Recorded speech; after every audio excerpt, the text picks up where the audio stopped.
दिनों में ये लगभग पूरा पास ऑन होगा।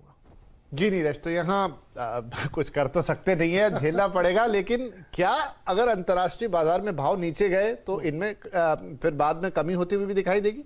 बिल्कुल, ये बहुत ही महत्वपूर्ण है और दर्शकों को ये जानना भी चाहिए। अक्टूबर का जब रिव्यू हुआ था तो उसकी कीमतें बहुत नीचे थी। उसका कारण ये था कि इंटरनेशनल प्राइस $2.25 पर MMBTU थे, तो उसी को बेस मानकर हम लोग इसका प्राइसिंग यहाँ कर रहे थे। तो अक्टूबर में बहुत कम कीमतें थी, इसलिए जब अक्टूबर का रिव्यू हुआ तो बहुत 60% तक बढ़ गई थी। अब की जब रिव्यू हो रहा तो और ज़्यादा बढ़ रही, क्योंकि कीमतें लगातार बढ़ रही हैं। तो ये बिल्कुल तय है कि अगर गैस की कीमतें अंतर्राष्ट्रीय बाजार में नीचे आएंगी तो हमारे यहाँ की घरेलू कीमतें भी नीचे होगी, जैसे पेट्रोल डीजल में होता है कि जब प्राइस गिरेगा क्रूड का तो हमारे यहाँ भी गिरेगा। क्योंकि चूंकि हम 70-80% इंपोर्ट करते हैं, इसलिए कीमतें वहाँ से कनेक्टेड हैं। तो अब हम लोगों को ये मनाना चाहिए कि कीमतें वहाँ से नीचे गिरें। तो अगला रिव्यू जब अक्टूबर में हो तो उसमें प्राइसेस नीचे आए। और एक बहुत ही इंपॉर्टेंट बात इसमें ध्यान रखनी चाहिए, क्योंकि लगातार कंजम्पशन हमारा बढ़ रहा है, उसकी वजह से एक डिमांड पुश भी आता है जो कीमतों को बढ़ाता है।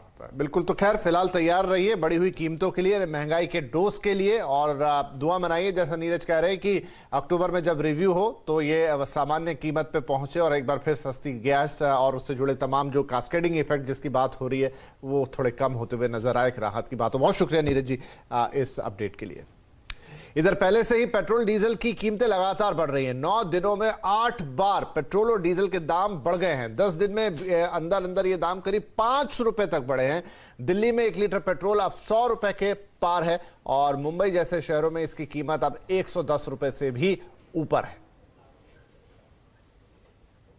देश में पेट्रोल और डीजल की बढ़ती कीमतों के बीच अब हाइड्रोजन कार का विकल्प सामने आया है। आज परिवहन मंत्री नितिन गडकरी ने इसी हाइड्रोजन कार पर सवार होकर संसद की यात्रा की। एक बार टंकी फुल कराने के बाद यह हाइड्रोजन कार 650 किलोमीटर चलती है और प्रति किलोमीटर सिर्फ 2 रुपए का खर्च 2 रुपए प्रति किलोमीटर का खर्च आता है। इस हाइड्रोजन कार से सफर में जो है सिर्फ 5 मिनट में इसमें फ्यूल भरा भी जा सकता है, यानी कि ये काफी फ्यूल इफेक्टिव है और प्रैक्टिकल भी है।